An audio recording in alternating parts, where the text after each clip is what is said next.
Morning,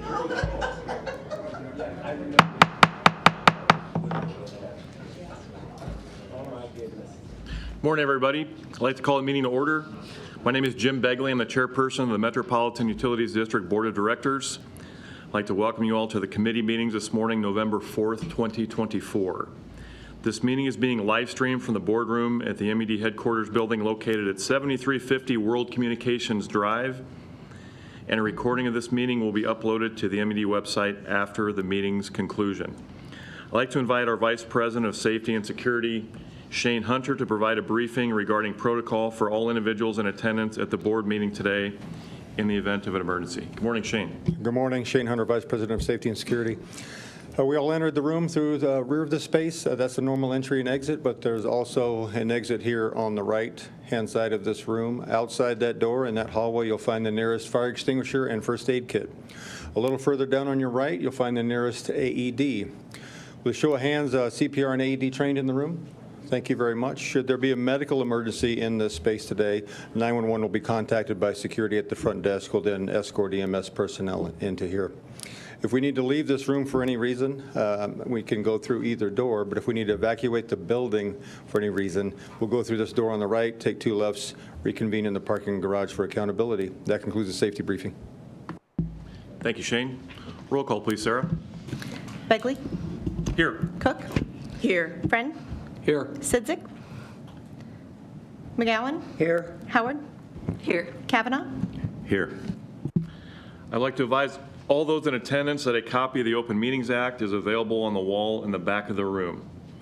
Senior Vice President and Chief Operations Officer Kendall Miner will review the proposed capital expenditures. Good morning, Kendall. Good morning. For the CapEx letter this month, we've got 4 capital expenditures total, 2 items for buildings, plants, and equipment, 2 items for system improvements. The first item that I want to discuss this morning and give an overview of for the capital improvements is the LNG plant, the dewatering pipe and discharge pipe replacement, which is approximately $215,000. Biggest things or some of the main concerns with this is original installations. This pump and this pipe was installed back in 1973. It's been out of service for a few months. It's been hard to find replacement parts for this pipe. For the pump and the piping as needed. Really requires a new pump and new discharge piping, as well as redundant controls and safety measures. So definitely want to make sure that we get that up or replaced so that we can continually pump water as needed from the LNG facility and stay in compliance. The next item that I want to cover on system improvements is the conditional assessment of the 2.5 miles of pre-stressed concrete piping. That is approximately $525,000. We've done a lot of this type of assessments in the past. This 2.5 miles of pipe assessment will allow us to not take the piping out of service. It'll keep our water mains in service as we're doing this inspection. I've got a couple pictures that I want to show. Like this first picture right here is actually showing the swim tool that will swim down the 42-inch pipe. They disinfect it. They make sure everything is cleaned properly before inserting that into that 16-inch sleeve. That will travel the 2.5 miles of the pipe. It'll do an inspection. Jay, if you'll go to the next picture, please. So this is a picture showing them prepping the tool, getting ready to launch, taking the tool out of the pipe, and after it's traveled the distance and done its assessment. And Jeff, you'll show the next picture. And this is where the final assessment from the swim tool that has swum through the pipe. With that pipe, the pre-stressed concrete, it shows any deficiencies on the interior of the pipe. And these bands that you see on the outside, these bands are the reinforcement of that pipe where those deficiencies were shown once the swim tool came through. This allows for us to have a lot more longevity out of the piping. Instead of going in and replacing the pipe, which will cost us millions of dollars, This allows us to continually keep that pipe in service for a longer period of time without, costing the district any additional costs in service of replacing that pre-stressed concrete pipe, So very important for the district to have this type of assessment. I can tell you that we are further ahead than a lot of other utilities in the industry from what I've seen. I'm very proud that we have this capability to be able to do this. And I think it's going to bode well for our customers and allow our, for us to continually keep our rates lower. So with that, I will turn over any questions. I have just a question. So you need a part from 1973. Is there somebody, like in a basement, some dusty who has them like in an antique shops when you have to find some replacement for some part of your old house? Or do you have to have like a fabricator, or what happens? So it's a combination of things, right? So our central maintenance team will come out and they'll try and either re-engineer materials or things for those pumps, or they'll try and order them from the previous vendor. 1973 vendors, probably not around too much now anymore. So, really needing to replace it and make sure that we're having the quality equipment to pump that water from the dike. So, yep. Yes, sir. Do you get to crawl in there when it gets stuck? No, I don't think I'm gonna be able to do that. But yeah, because the pipe's still gonna be in service when that happens. So, all right. Thank you. Thank you, Kendall. All right. Director of Plant Engineering, Trevor Tonagis, will review the acceptance of contracts and payment of final estimates. Good morning, Trevor. Good morning. Trevor Tonagis, Director of Plant Engineering. This next agenda item is that acceptance of payment and final estimates. This month we have a total of 11 projects. I'll highlight just a few of them for you. I'll also note that Mr. Veloretsky will be discussing the mass grading project, which is item K on the list on a later agenda item. Just wanted to point that out. So items A and B are both part of the 2023 gas infrastructure replacement program that included 8 individual projects totaling $13.9 million. These projects were slated to be completed last year, but due to supply chain issues with materials, they were subsequently completed this year. The 2 projects had combined replaced aging cast iron pipe, and over 5.2 miles of medium density polyethylene pipe were installed. Both of these projects went very well and were successfully completed by Q3 contracting.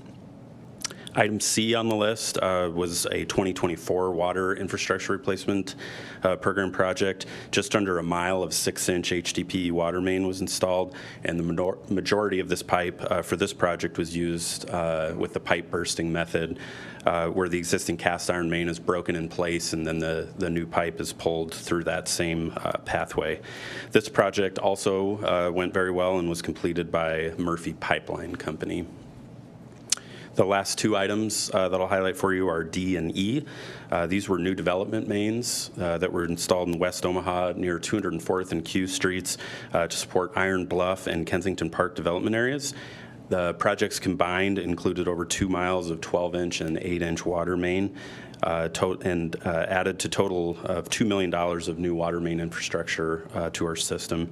The project also included steel casing bores that went underneath 204th Street, which is a state highway, and that was a unique challenge with this one that also went very well.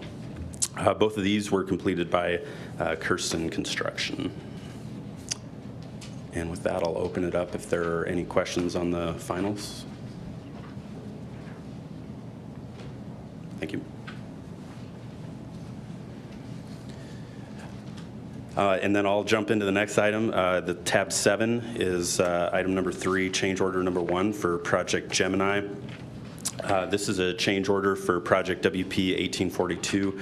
Project Gemini, the developer is a large data center supplier, and Judd's Brothers Construction is the contractor.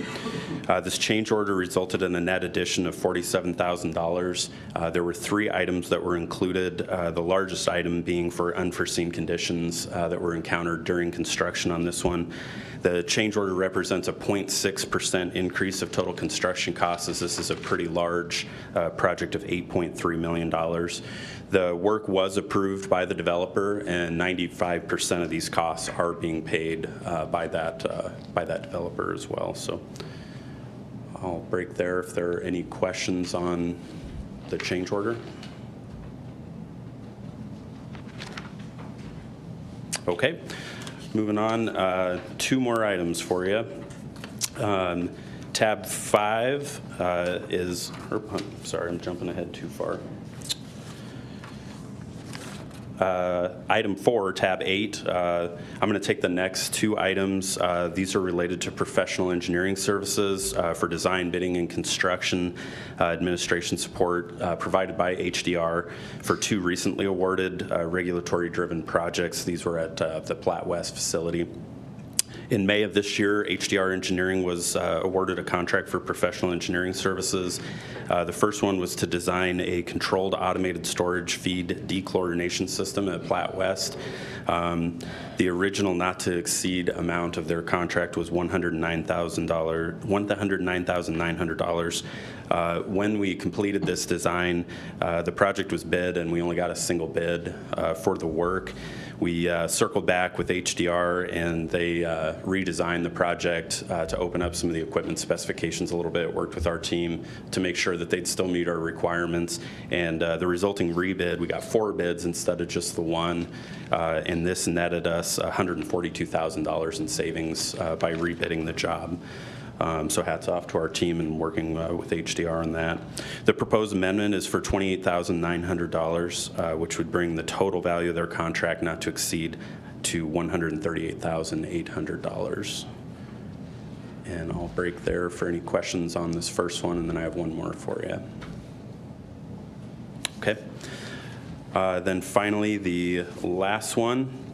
Also related to HDR and a Platte West project, this one for painting, thrust restraint, and sealant improvements. In May of this year, we contracted HDR again for some rehabilitation work that included painting, thrust restraint, and sealant improvements for Platte West. A lot of this work was also regulatory driven. The not to exceed amount on that one was $113,232. We bid this one, and again, only got a single bid from contractors out there that was over our budget. We went back with HDR, and this one we split into 2 separate design packages. The work between the thrust restraint is a little more civil heavy, and then the painting and sealants are kind of a different mix of contractors. So HDR designed 2 separate bid packages. We also reduced the scope on the painting to focus more on the internal painting within the plant. Instead of the single bid, the next time around we got 3 painting and sealing bids, which was positive, and we got 8 on the thrust restraint. So really opened up our bids there.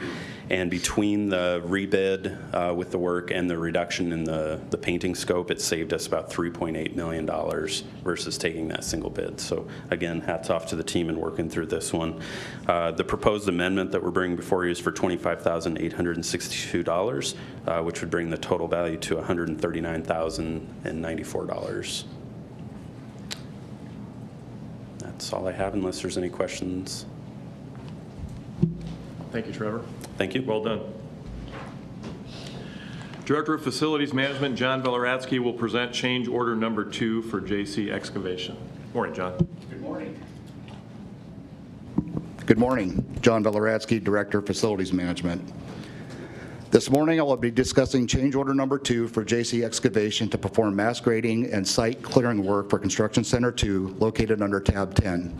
As a reminder, this work was bid as a separate project to expedite site preparation for facility construction, and is not included as part of MCL Construction's work as the construction manager at risk for the project.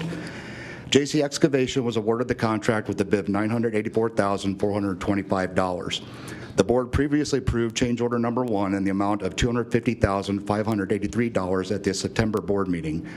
Change order number 2 represents an additional increase of $58,049 for a total project cost of $1,293,057.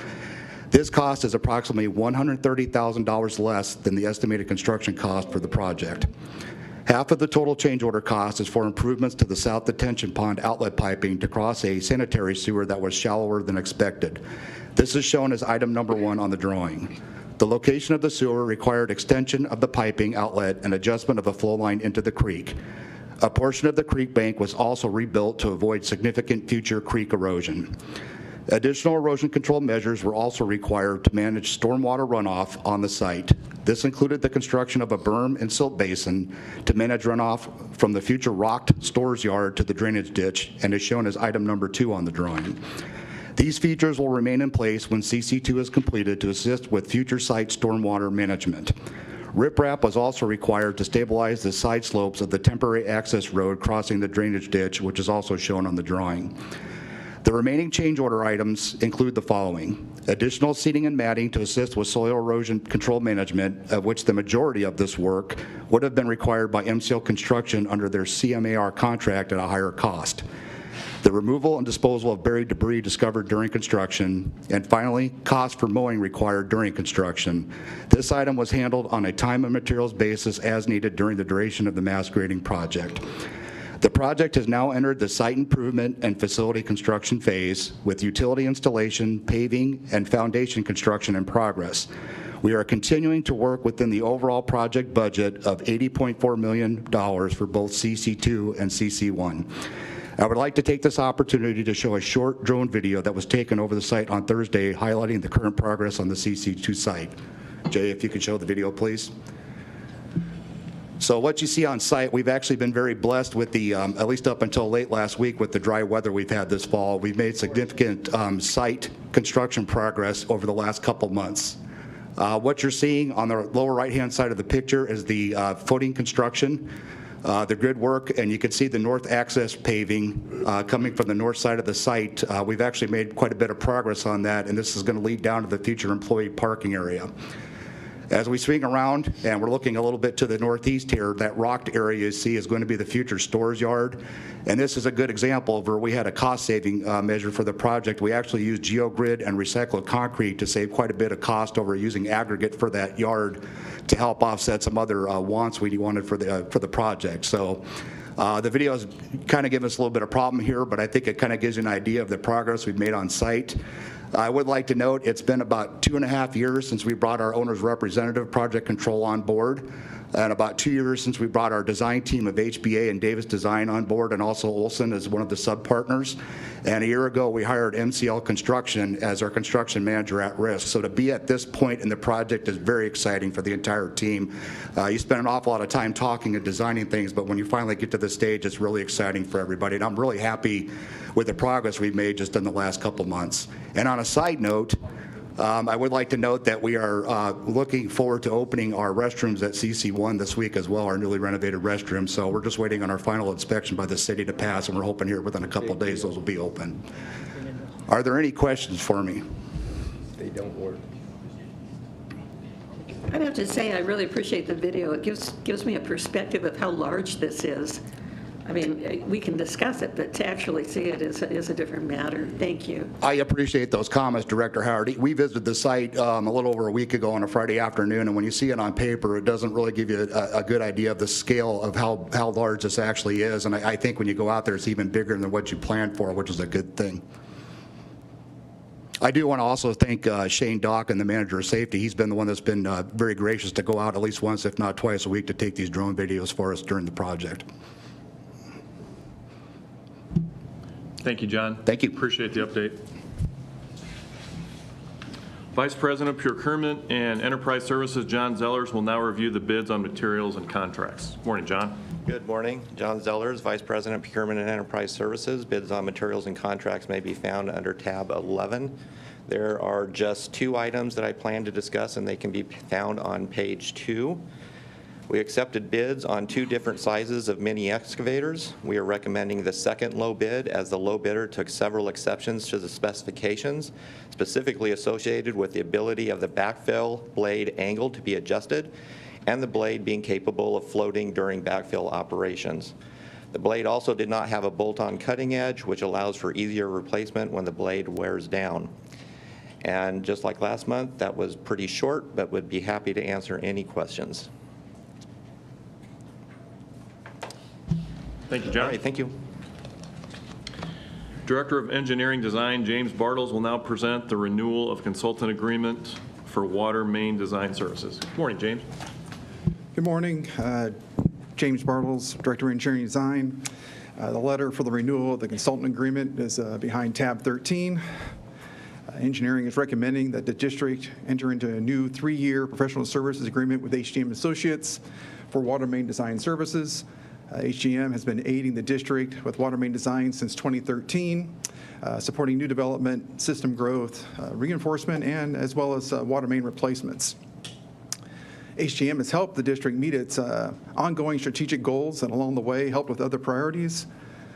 Development, redevelopment can be very dynamic at times, ranging from the large commercial industrial projects that we've seen in recent years to the streetcar project. And water main designs need to be prepared for these projects in a reasonable time frame. For years now, HGM has been working as a partner by bringing different experiences to the table, providing some expertise in areas we normally don't deal with, and by training their staff to match the district's drafting and design standards. This effort has really helped provide quality designs that consistently lead to better construction projects for a better price. In summary, we're requesting the renewal of a 3-year professional services agreement with HGM Associates for those water main design services. Any questions? Thank you, James. Appreciate it. Vice President of Engineering, Masa Nia, will now review the proposed main extensions. Morning, Masa.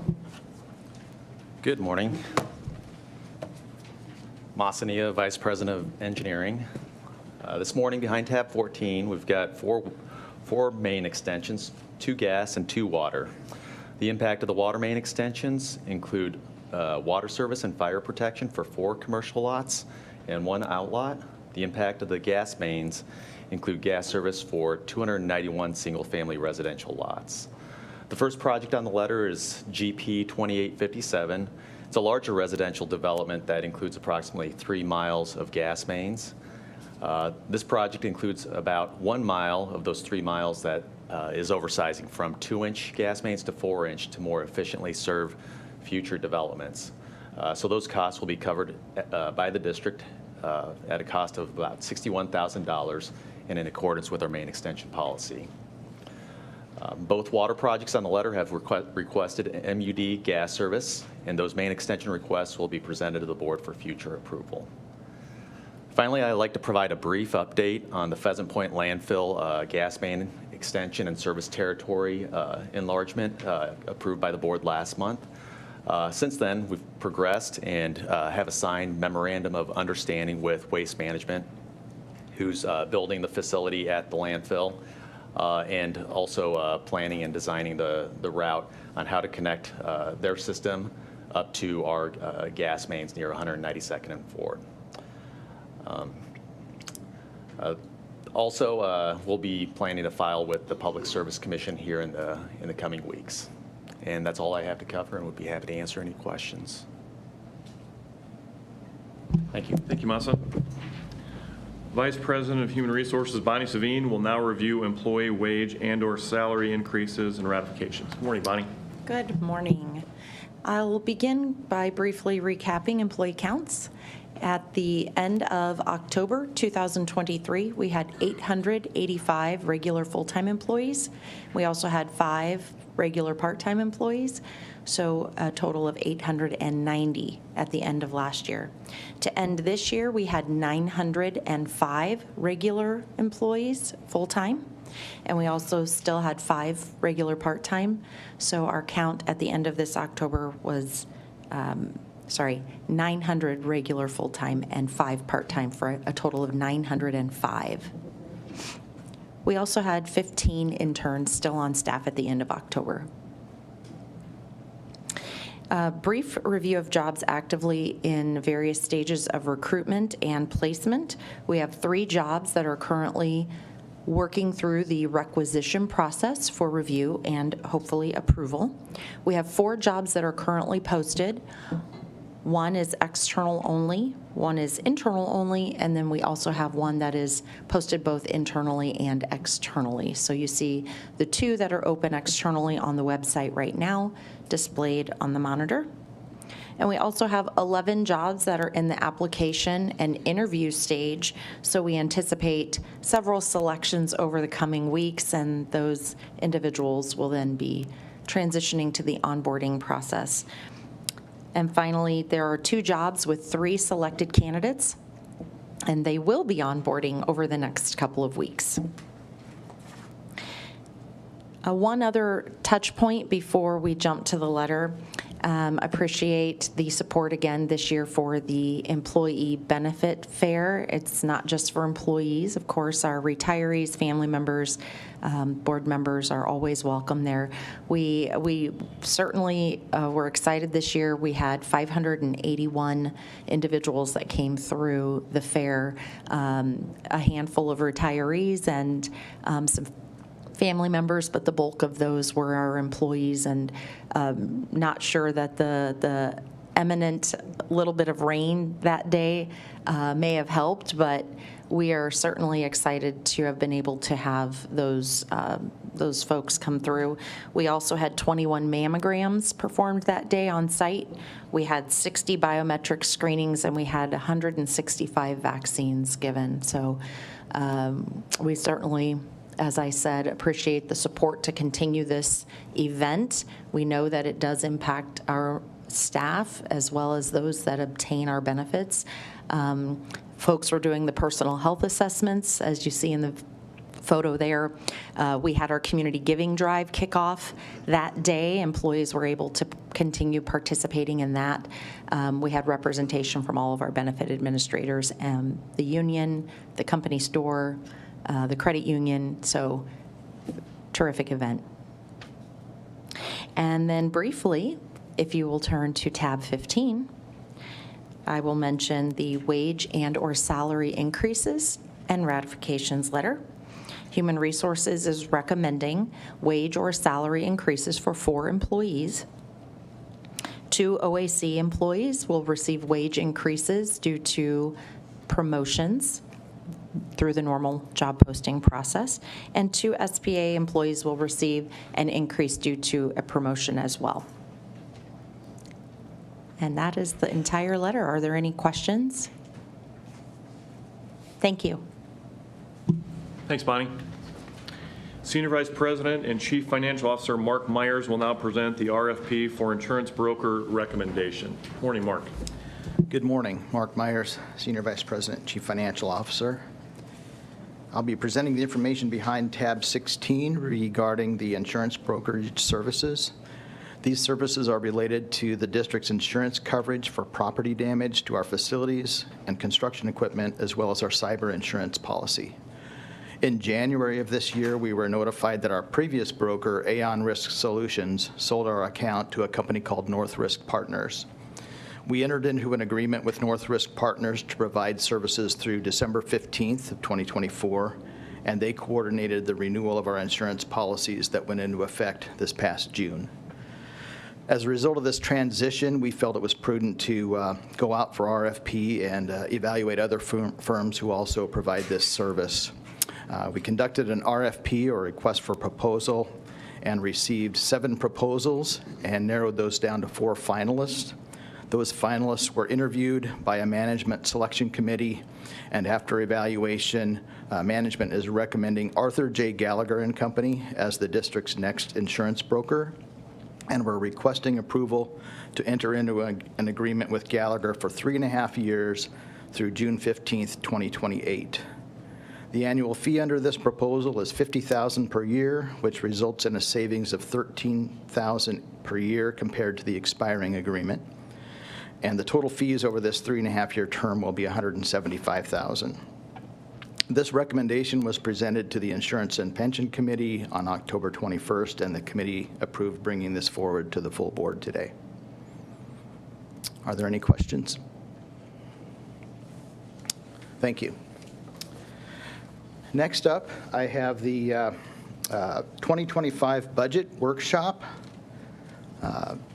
I'll be presenting a preliminary view of the 2025 budget with a focus on personnel and capital projects. We're not requesting your approval today for any portion of the budget. This is simply an informational session to provide an initial view of these components of the budget. It's still a work in progress, and some of these numbers may change over the next few weeks as we evaluate the consolidated financial projections. And we'll bring back a final proposal next month for your approval. You do have a copy of these materials behind tab A, and your version of this does include an appendix that has some additional supporting information. We'll begin on slide 2 with the personnel budget. Management is proposing the addition of 18 new full-time positions compared to the 2024 budget, increasing the total from 925 to 943 employees. This includes 9 OAC and 9 SPA positions.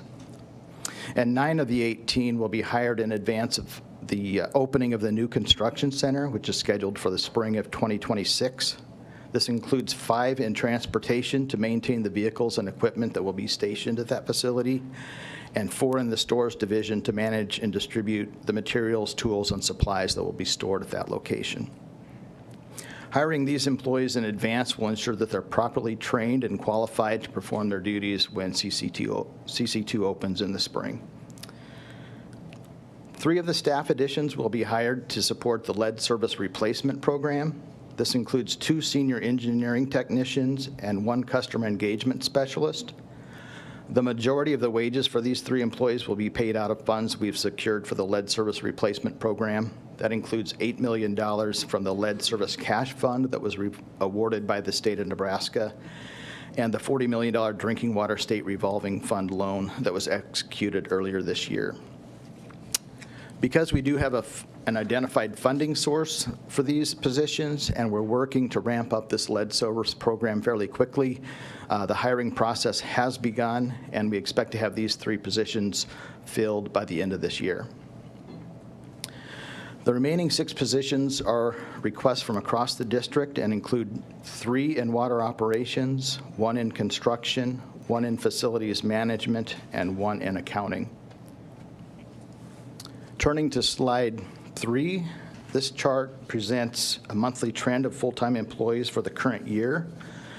The top blue line represents the 2024 budget of full-time staffing.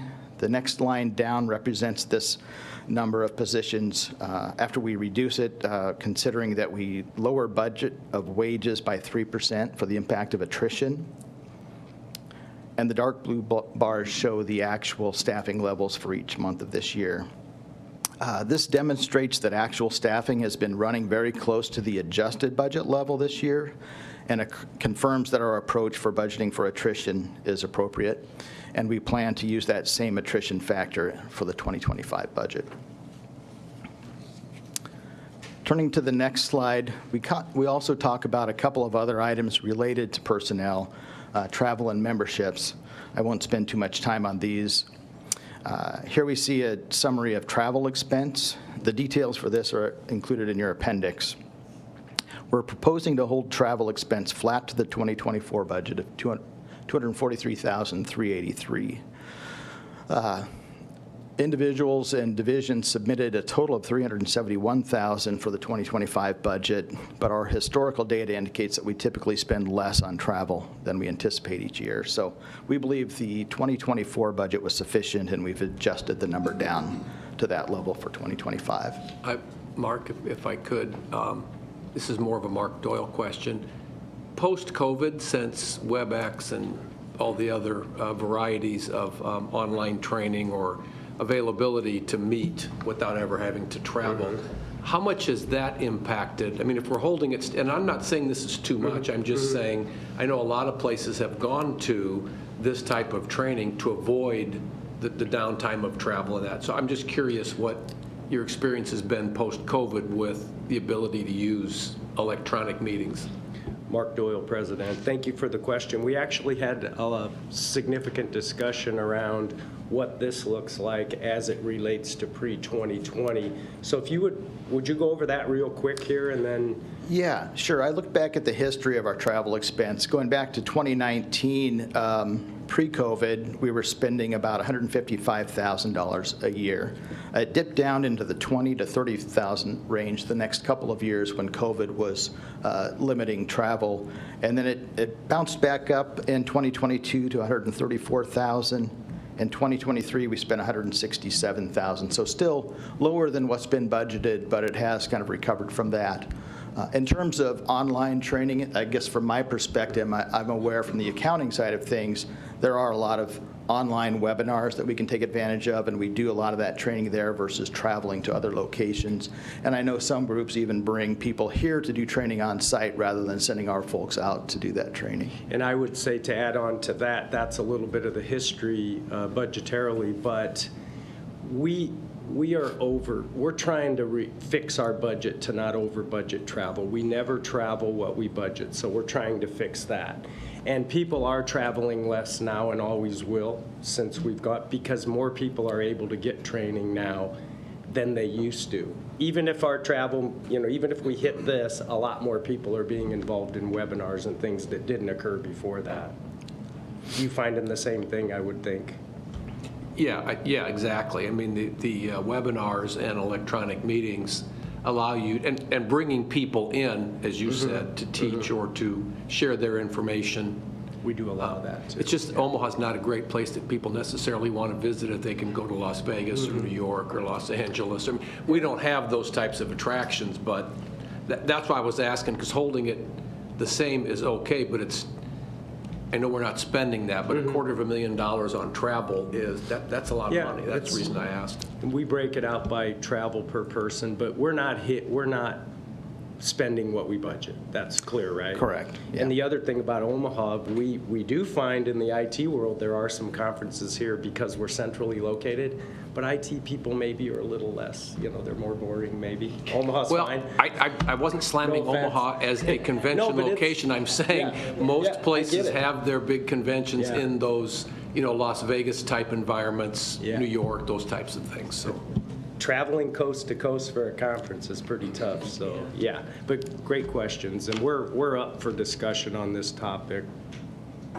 Thank you. Yep. The other thing I'd add about travel is, though, even though we get a budgeted approved amount, each trip before it occurs, there's an authorization process where there's approval of management before they spend the money. Okay, the next slide provides a summary of memberships. Those funded by M.U.D. total just under $193,000, slightly lower than the current year budget. And we also receive funds through Northern Natural Gas and some marketing incentive funds, some of which are used to pay for company-wide memberships. And those total $116,300, also down just a little bit from the 2024 budget. And there are details around these memberships included in your appendix. Next, I'd like to discuss capital expenditures beginning in the Water Department. Slide 7 presents the 2024 budget, projection for 2024, and the draft of the 2025 budget. Dropping down to the bottom line, total plant additions and replacements included in the 2024 budget was $126.4 million. The updated projection for this year shows $114 million, which is $12.4 million lower than budget. Spending on water mains and other distribution system assets is expected to be $7.2 million higher than budget this year, but spending on all other asset types is expected to be lower than budget. Most of this is timing related, with projects starting later than expected when the 2024 budget was prepared. Focusing on the 2025 budget column, capital expenditures are projected to be $122.2 million next year. This is $4.2 million lower than the 2024 budget. This includes $78.5 million for construction of water mains and other distribution system assets, which is just slightly higher than the 2024 budget of $77.1 million.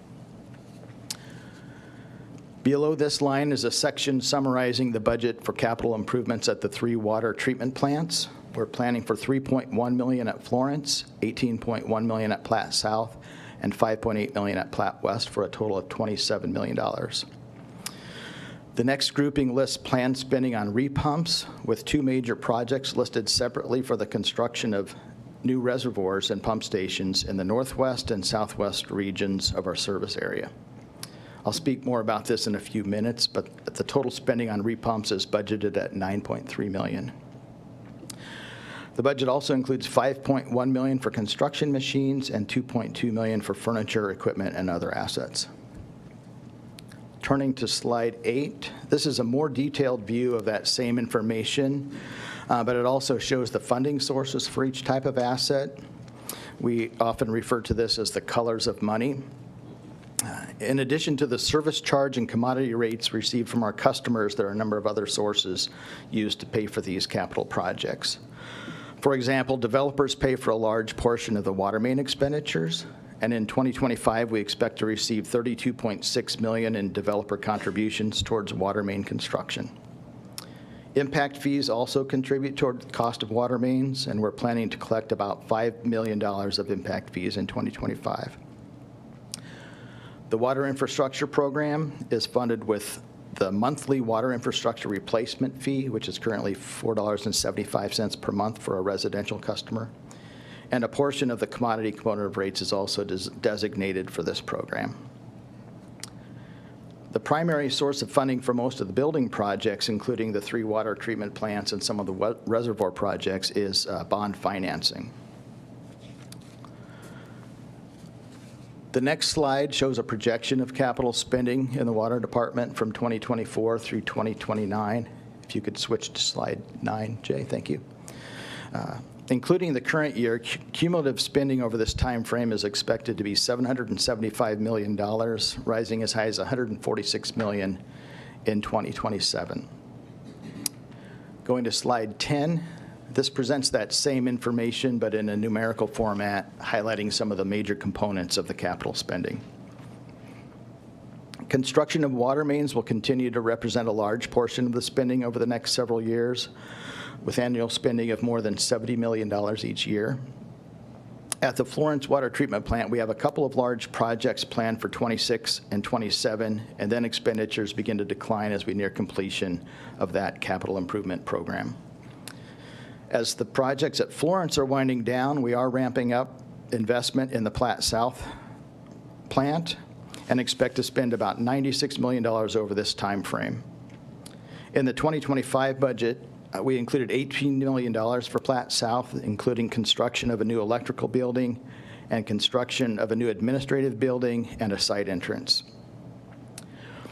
A capital improvement plan has also been developed for Platte West, and projects are being phased in at this facility over the next few years. The next section. Excuse me. Does the construction costs on the capital improvements, does that include third-party and in-house construction costs? Correct, yes. Design, construction, both internal and contractors.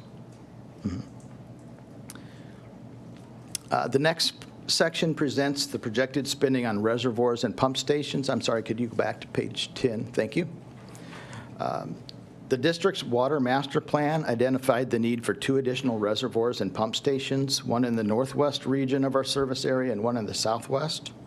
We're currently evaluating which of these should be constructed first, but the budget includes $50 million to complete one of the 2 reservoirs and an additional $20 million to begin work on the second location. Land for the Southwest Reservoir was purchased earlier this year, and the budget for 2025 includes dollars to purchase land for the Northwest Reservoir site. Design of one of the 2 locations will begin in 2025. We've budgeted $1 million for that, and construction is expected to begin in 2026 with targeted completion in 2028. The second location is scheduled to begin in 2027, and construction will extend beyond this planning window. Mark, excuse me again. The Northwest Pump Station, is that to augment or to supplement what we just put in 156th and Dodge? Yes, that would be additional storage and a reservoir as well as pumping to distribute through the system in that zone of our service area. Okay. The Water Master Plan also identified the need for upgrades to existing pump stations and other pump stations potentially in the future. The first of these projects will be improvements to the Harney Street Pump Station. A total of $8.5 million is budgeted for that. $400,000 of design costs are included in the 2025 budget, and construction is expected to begin in 2026 and be completed in 2027. Future pump station projects are also incorporated into the projection through 2029. And then the last two lines on this schedule present expenditures for construction machines and furniture and equipment. Spending on those is projected to be relatively flat over this 5-year term. As mentioned, many of these initiatives will be bond financed, including most of the capital improvements at the water plants as well as the major pump station projects. The district issued bonds in 2022 for several of these types of projects. As of September 30th, we have about $31 million of proceeds remaining from those bonds. We project that we'll spend those by the end of the third quarter of 2025, and then another bond issuance will be planned for later next year to continue funding capital improvements in the water department. Next, I'd like to talk a little bit about the water infrastructure program. This next slide explains why this is continuing to be an important topic. It presents a historical trend of water main breaks from 2014 through 2023. Over this time frame, the district has experienced an average of 543 breaks per year. And over the last 5 years, we've averaged about 583 breaks per year. There's not only a financial cost to repair these breaks, but there's often a social cost due to disruption of homes and businesses when these events occur. I should add that through September of this year, the number of water main breaks is trending lower than the 5-year average, and costs are also lower as well this year. You're like the announcer in a basketball game when the guys hit 50 free throws in a row and the next free throw, of course. I mean, just kidding, Mark. Thanks for the information. Hey, Mark, do you know what the number is, Mark or Mark Doyle, what we're at? I know we're not completely through. Let me tell you where we're at through September.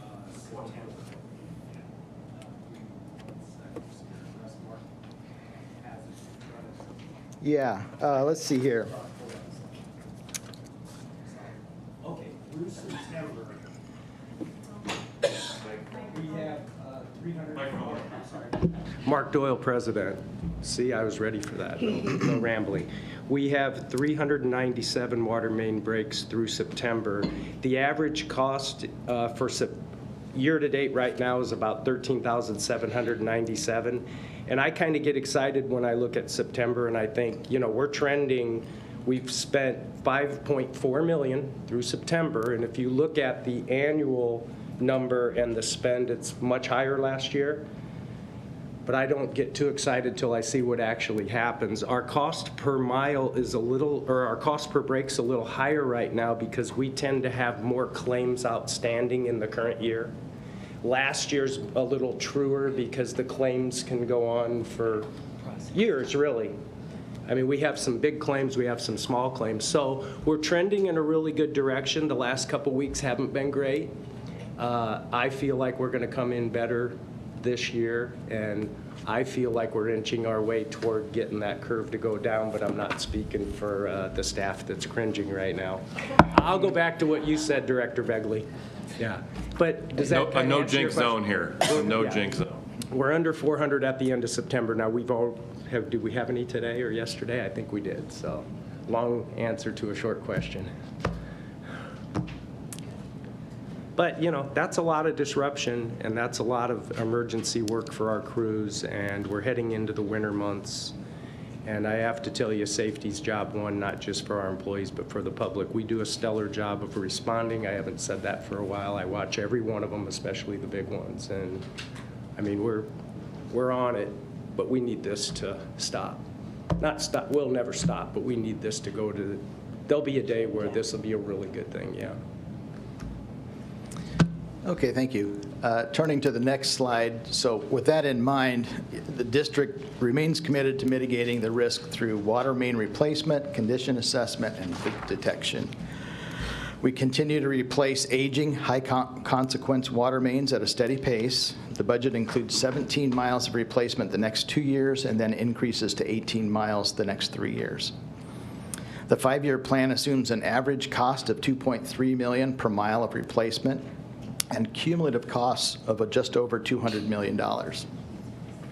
Managing the cost per mile is critical to the success of this program, and we continue to utilize alternate installation methods such as pipe bursting and material types such as PVC, HDP, etc. when those are feasible, and we're trying to help lower that cost per mile by using those techniques. I want to interject here too. The mains that you saw earlier that we talked about, the conditional assessment using the robot for those concrete mains, there's 40-some miles of concrete mains in our system with pre-stressed cables in them.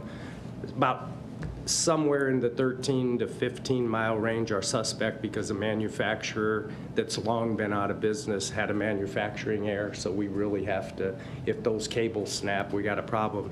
Those mains per mile are more in the 20 to 25 million range.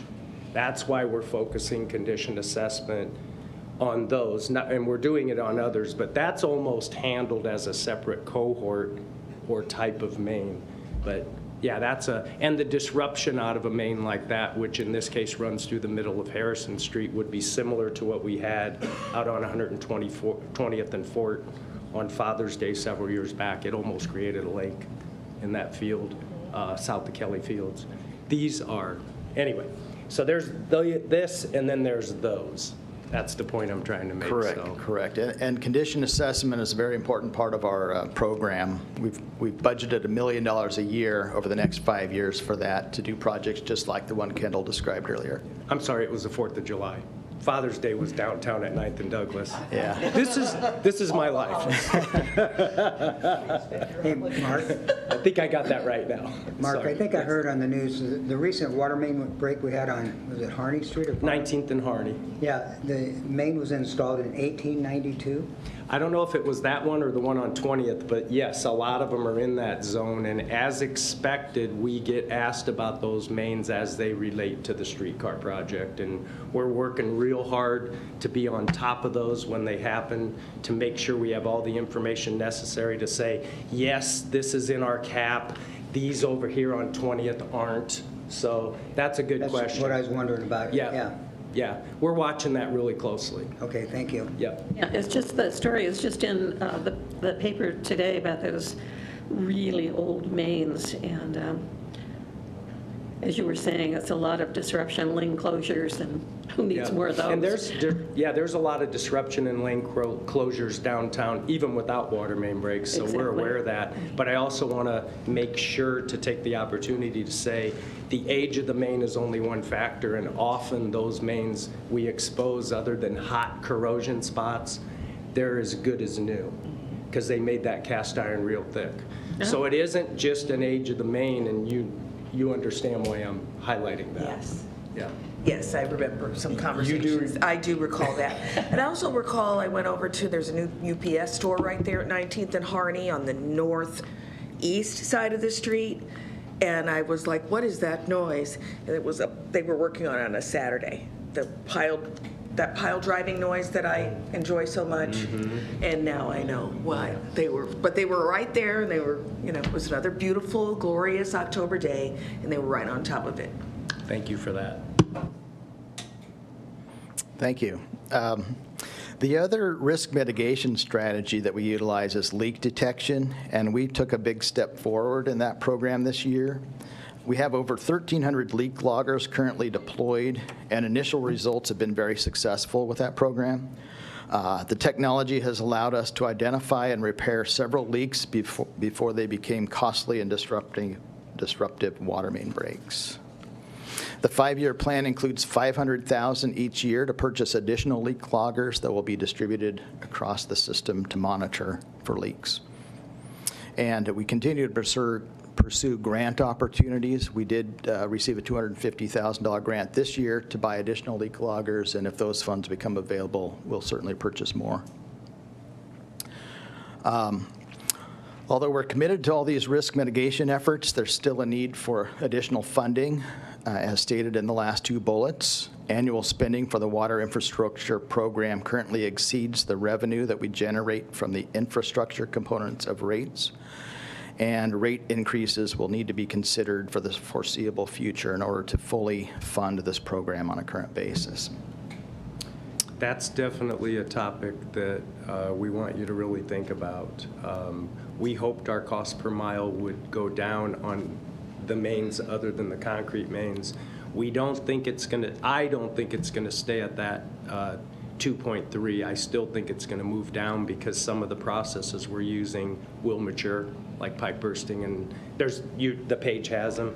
So, funding for the program will require rate increases. The other thing is to lower the program, and that's totally in your purview. We want to be as open and transparent about that as possible. Do we take off 2 miles a year? Do we do more conditional assessment, drop? There are many things we can do. Of course, we want to stick with the plan because we know this is going to turn, and if we're able to reduce those main breaks, it's a big number. That's 10 to 13 million a year just fixing water main breaks, not counting the social costs and the disruption and so that's something to think about. We think we're going to make a good recommendation on this, but it's in play. Just like when we talk about gas rates, of course. We'll be talking a lot about that between now and next month when we present the budget. Right, and then you said rate increases. Now, does that include how do you factor in the reduction in the gas infrastructure replacement? What is it, 2027 we're supposed to be complete? Well, you jumped to I think we're going to... He said rate increases for the water. I said, Did you factor in the reductions in the gas to say that? We're just talking about straight down the middle. Our WER fund will need more money to keep at the level we are at this time. For both gas and water?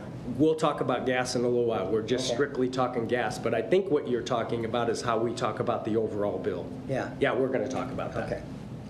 Well, we're going to talk about that between now and next month, but that's a great question. Yeah. We understand the question. Yeah, we look at both sides of the business, and then we look at it together to see what's that combined impact to our customers. Yes. Fair enough for now? Okay. So turning to the gas side of the business, we'll look at the capital expenditures here on the gas side. Slide 14 shows a summary of the 2024 budget, the 2024 projection, and then the 2025 budget. Total plan additions and replacements in the 2024 budget were $98.6 million. The updated projection, it includes $103.2 million, which is $4.6 million higher than budget. We've had higher spending on gas mains and building projects, mostly offset by lower spending on information technology, motor vehicles, and furniture and equipment. The 2025 budget includes $115.1 million. This is $16.5 million higher than the 2024 budget, largely due to the ramp up of the activity at the 2 construction centers.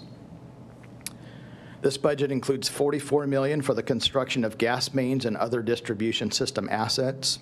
It's nearly equal to the $44.2 million included in the 2024 budget.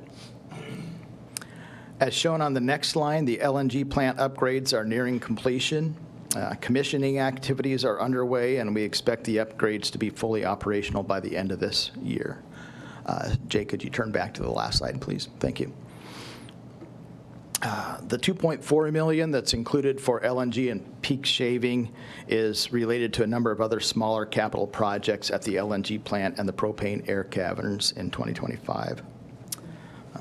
Renovations of the existing construction center continue in 2025 with spending of $6.8 million included in the budget, and we plan to spend $32.3 million on the new construction center next year.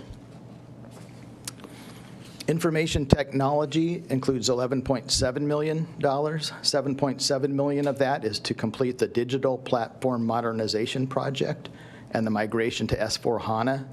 This is expected to go live in early 2025. And there's an additional $2.5 million budgeted for post-implementation projects that have been identified as part of this migration. The budget includes $12.4 million for motor vehicles and $4.6 million for furniture, equipment, and other assets. You'll see that the furniture and equipment line increases by $2.7 million.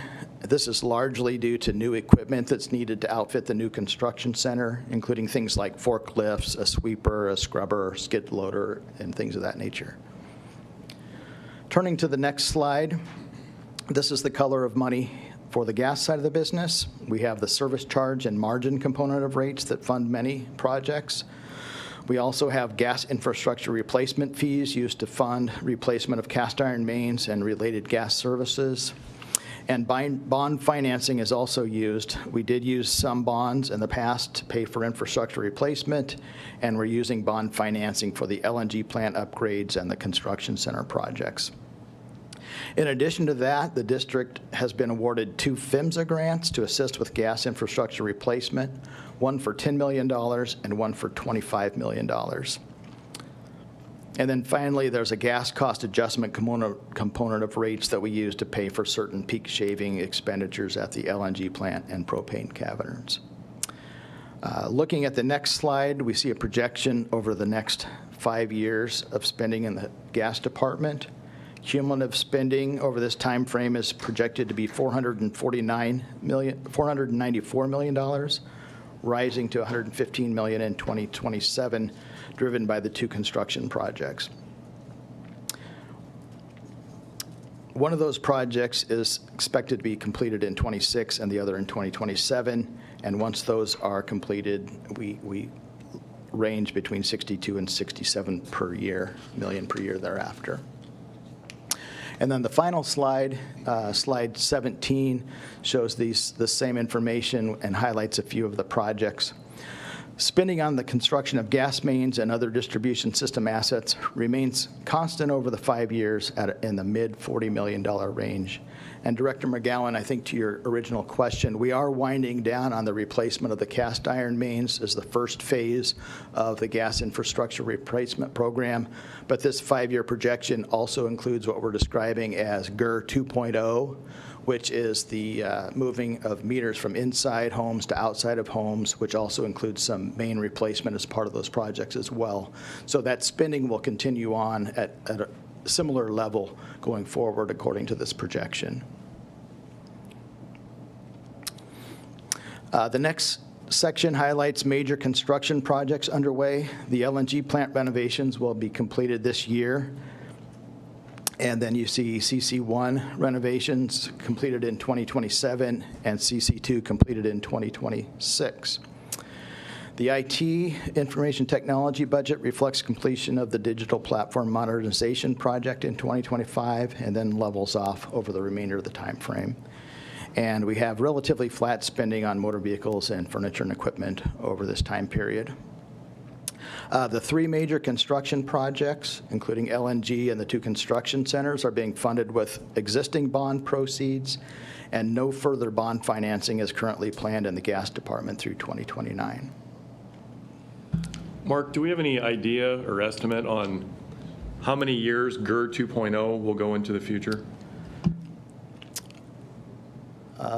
Might look to my engineering friends for that. Project right now about 50 years. 10 years, according to Mossam. Yeah. Thank you. And that concludes. So Mark Doyle, President, Director Begley, we can itemize that out and give you an idea of what those things are. It's not just inside meters, of which we have about 17,000, but we can also say, what's the process? What does it cost per replacement? That's a standalone thing where you come into a yard, you put in a new gas service in most cases, and you bring the meters outside.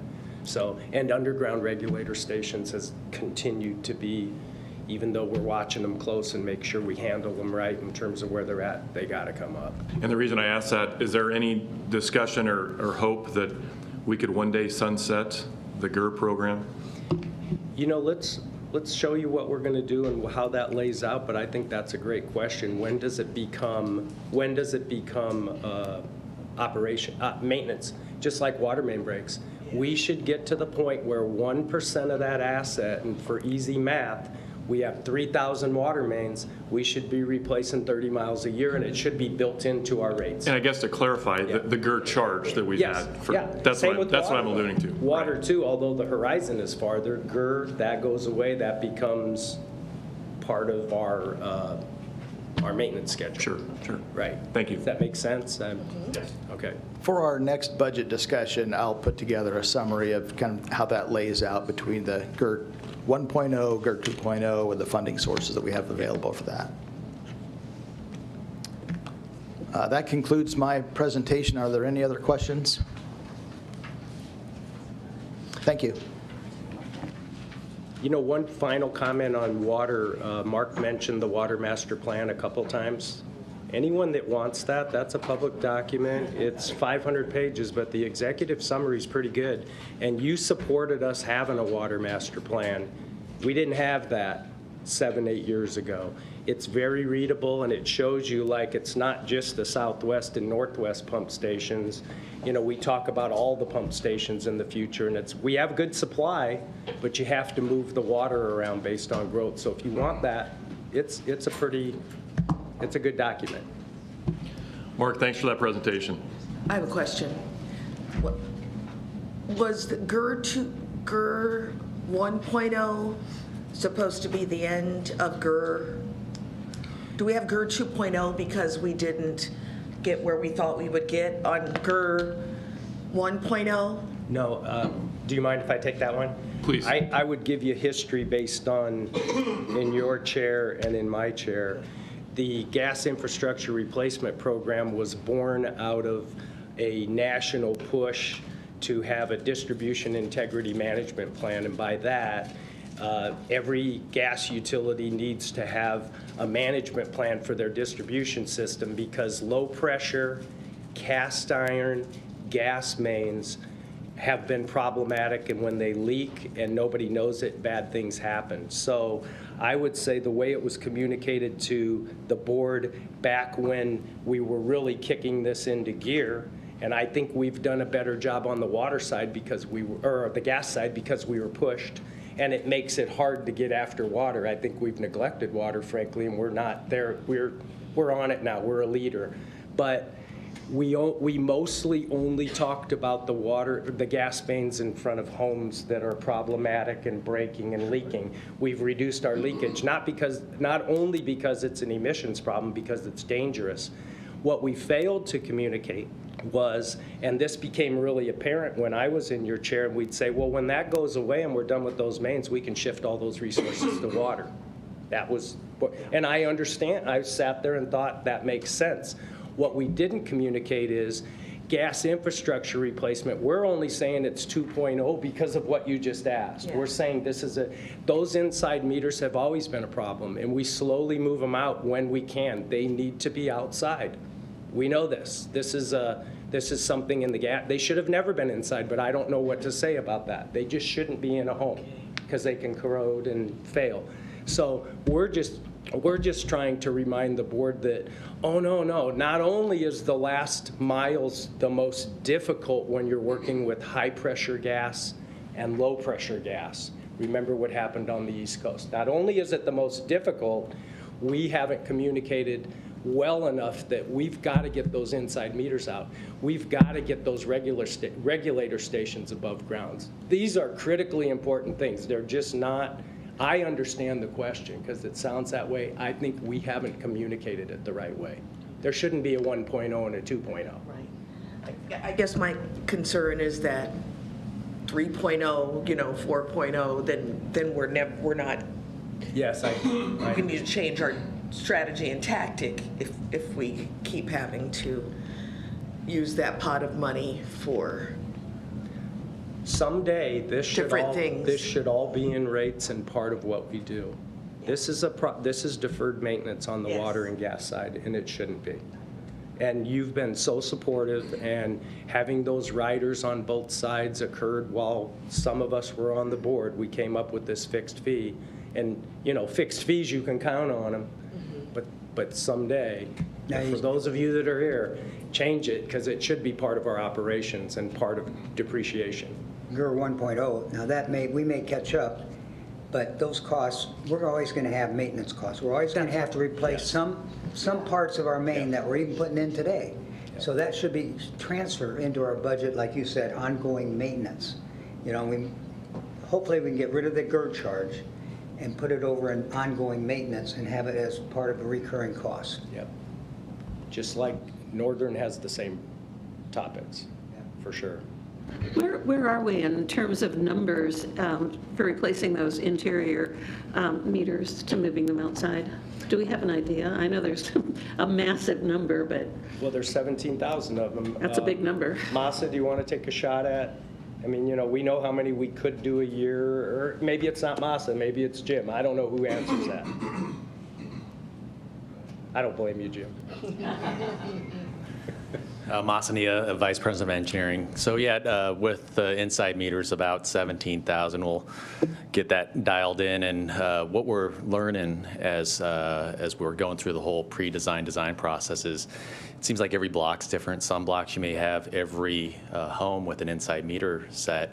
Then other areas you'll come across some where it's just half or less than half. So there's a lot more planning needed on the front end to see if we need to put a new main in versus tapping the existing one there, as well as seeing what the condition of the existing main is. So as far as the pace of replacement, we're looking to leverage the resources we have now because we're so good at getting into homes with the cast iron main replacement and getting those meters moved outside and replacing it at about the same rate. We've got our field service technicians that know how to pipe from the inside meter to the outside, and we want to continue with that momentum, and that's where we come up with about the 10 years. So getting up to around 1,500 service replacements a year. And of course, we'll balance that with the upcoming budget and see how, as we learn with each project, if that's the right pace or not. Can you also discuss what we're doing to mitigate this problem every day when we're in homes? The corrosion inspection program? Yep. So it's required that we, as part of regulations, that we inspect the condition of our assets, including the meter inside homes. So this will really mitigate that risk as far as better access to our facilities, become more efficient for that corrosion inspection as well. But yeah, it's primarily the concern, not the meter. We use the meter because that is the end point of our system, but it's the high pressure gas that's connected to the high pressure main. When I say that, we limit our gas up to 15 PSI, and that's in that mid 20th century gas system. And we don't operate any higher than that because of the gas service goes into the home at 15 PSI or up to 15 PSI. And if a leak were to happen, that's a lot more pressure than if it's a new house with a regulator that's outside as part of the meter set and drops it down at 2 PSI, which is a pretty standard pressure across the country for new sets. And I would only add that this is work that, even on our gas main infrastructure replacement, the inside the home work we do. And this is work that'll be up to you in the future, but we do this best. We're inside people's homes, and that's my opinion, so. So what did you say the regular outside dropped the pressure to?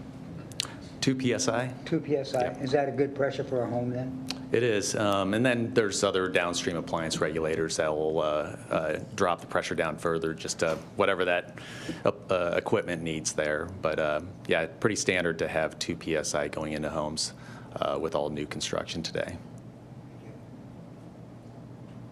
Thank you. And Mark Myers, once again, thanks for the presentation. The board, I know, appreciates the work you and your team put in to this presentation, and it's an enormous undertaking. So we greatly appreciate how it's presented and how it's digestible for us at each of these November workshops. So thank you. Any members of the public in attendance who would like to address the board on any topic? Seeing none, any board members have any further topics on what was discussed in committee? Seeing none, the committee meeting has now concluded. We will adjourn and reconvene in 10 minutes at 9:38. We'll make it 9:40, 12 minutes.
I'd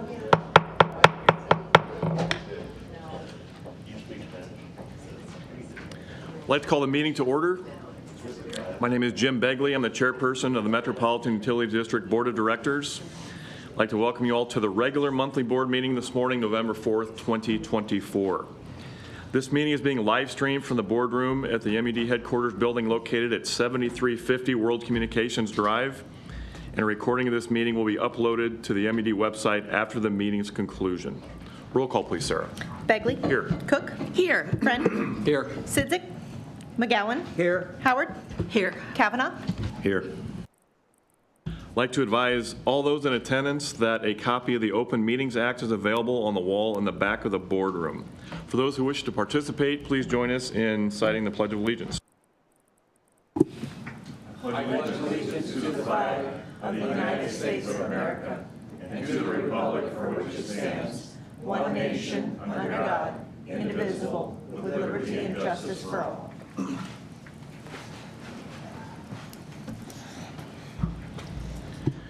Approval of the minutes for the committee meetings and a regular board meeting for October 2nd, 2024 is our motion.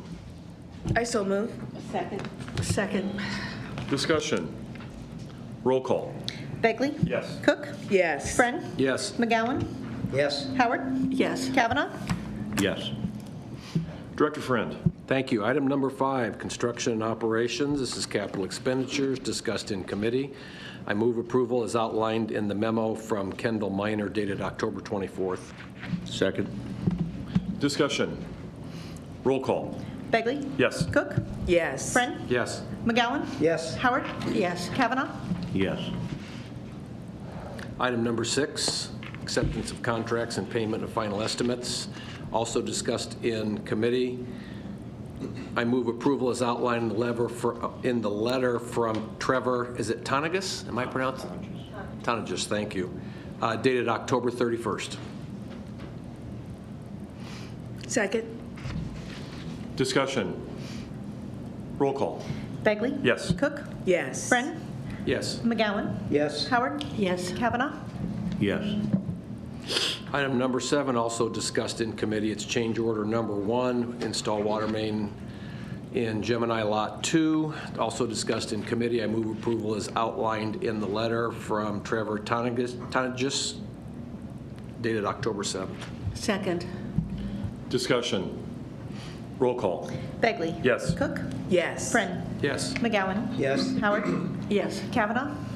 Yes. Item number 8, amendment number 1, HDR, dechlorination amendment, also discussed in committee. Move approval as outlined in the memo from Trevor Tonagus dated 10/16. Second. Discussion. Roll call. Begley. Yes. Cook. Yes. Friend. Yes. McGowan. Yes. Howard. Yes. Kavanaugh. Yes. Item number 9, amendment number 1, Platte West painting, also discussed in committee. Move approval as outlined in the memo from Trevor, again dated, this one's 10/16. Second. Discussion. Roll call.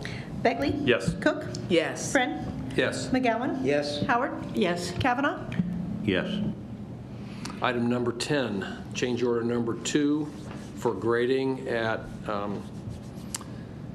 CC2, discussed in committee. Move approval as outlined in the memo from John Veleradsky dated October 25th. Second. Discussion. Roll call. Begley. Yes. Cook. Yes. Friend. Yes. McGowan. Yes. Howard. Yes. Kavanaugh. Yes. Item number 11, bids on materials and contracts, also discussed in committee. Move approval as outlined in the memo from Sherry Lightfoot dated October 25th. Second. Discussion. Roll call. Begley. Yes. Cook. Yes. Friend. Yes. McGowan. Yes. Howard. Yes. Kavanaugh. Yes. Item number 12, notice of purchases between $25,000 and $50,000 be placed on file. Item number 13, renewal of consultant agreement for water main design. This was discussed in committee. I move approval as outlined in the memo from James Bartles dated October 22nd. Second. Discussion. Roll call.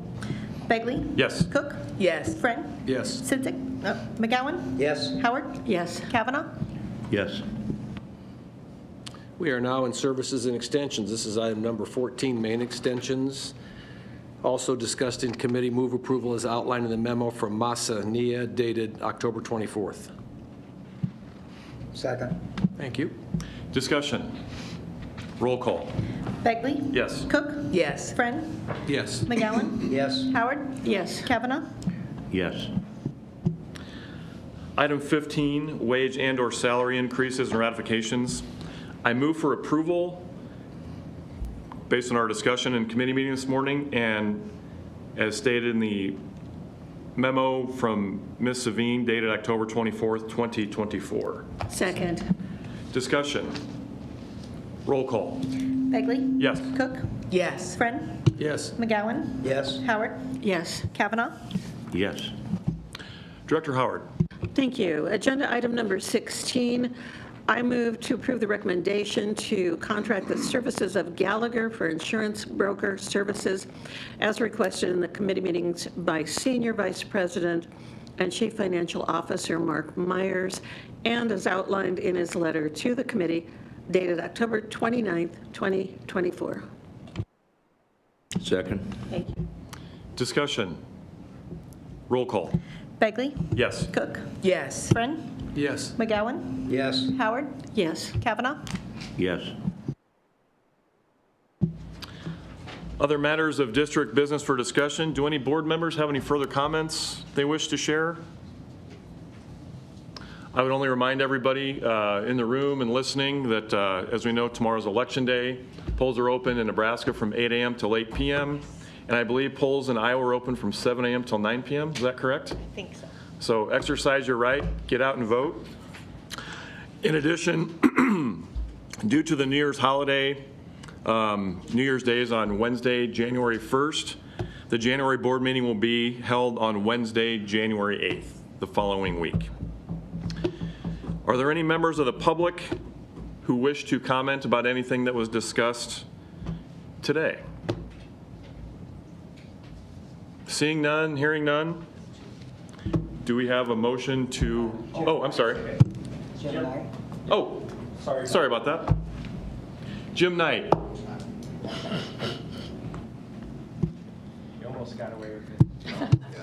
That has happened before, and I never say a word. You just keep on trying. No. Jim Knight, Vice President of Gas Operations and Weatherman. My presentation only has about 10 more slides than Mr. Myers, so get comfortable. I would if I were you. Here's a chart on natural gas pricing.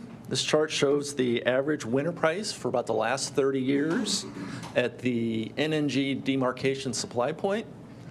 The minimum was about $1.85 back in the late 1990s. We've seen as high as $8.50 back in 2005.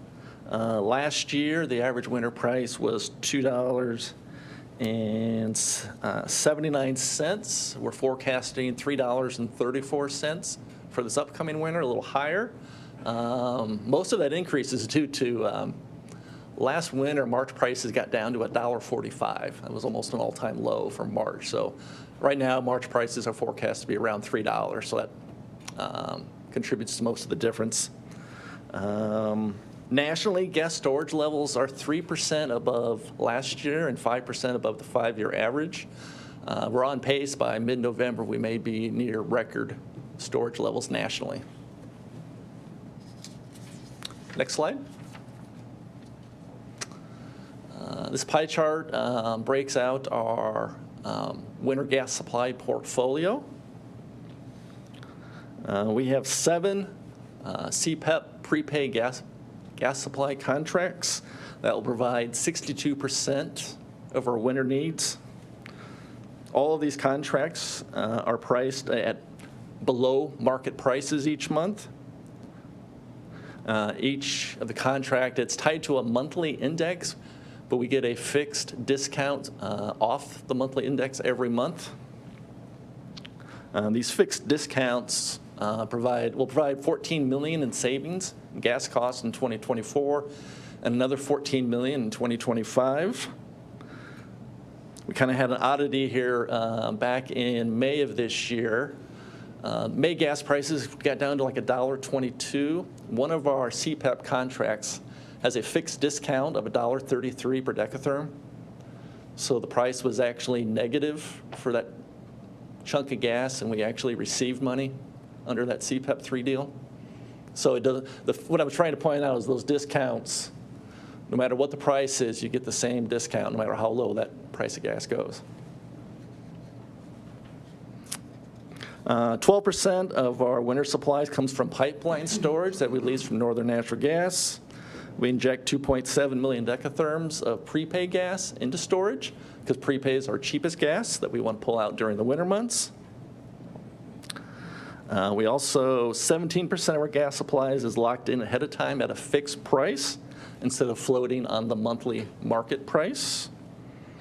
And then the last 3% is a combination of spot purchases and peak shaving. I mean, that'll depend on what kind of winter you have. Do you end up with some really cold blasts? And what kind of prices you get on those days as to how much you buy on the spot market or whether you use our peak shaving plants. Jim, when do you go out and lock in a fixed price?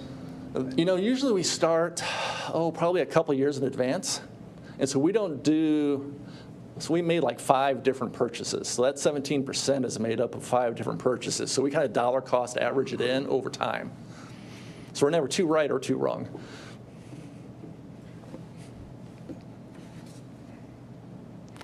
Next slide. Here's the National Weather Service forecast showing above normal temperatures for the southern third and the East Coast. Pretty much an equal chance for above or below for Nebraska. They really went out on a limb there. Even so, with the warmer, you know, if this holds and you have warmer weather along the East Coast, Northeast, that would help. Big population centers would help with pricing. So, also at Northern has a winter operations meeting each September. They have a meteorologist on staff. Their forecaster is calling for above normal for most of Nebraska, as well as most of the upper Midwest and Northeast. So time will tell. Last year, we were hearing about the strong El Nino, and this winter now they're talking a mild La Nina. So.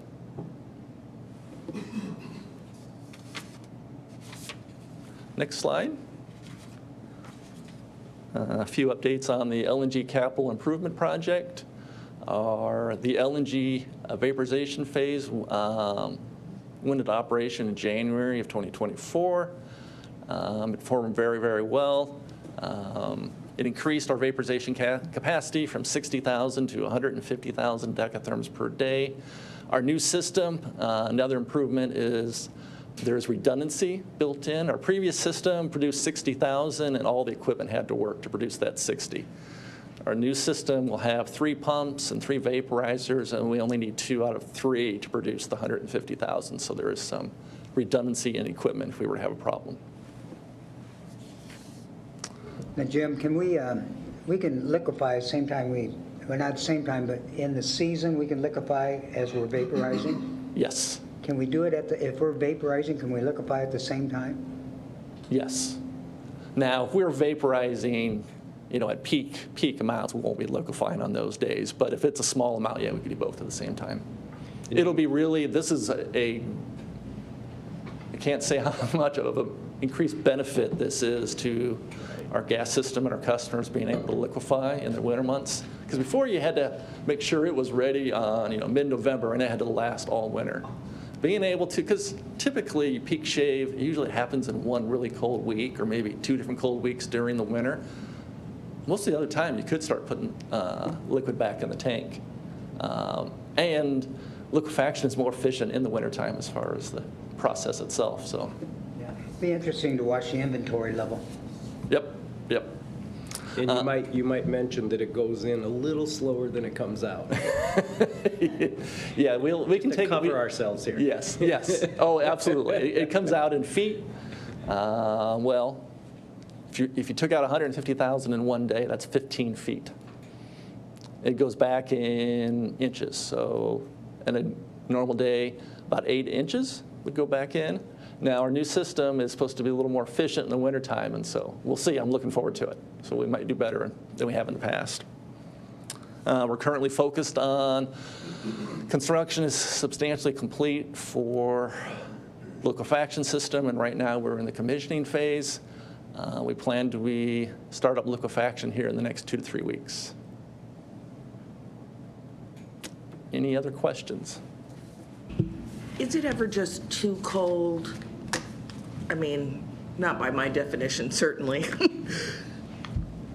Are we ever going to get to the point where the machines don't work because it's so bitterly cold like that one time in January? Or do we have checks and balances in place? Our equipment That is just set seemed up like kind of apocalyptic to me. I mean, as far as our peak shaving plant, our equipment is set up to run on those cold temperatures. Okay. What you're hearing about is, during the polar vortex of 2021, a lot of the gas production, which is down in Texas and Oklahoma, a lot of those wells are not protected for that type of cold weather.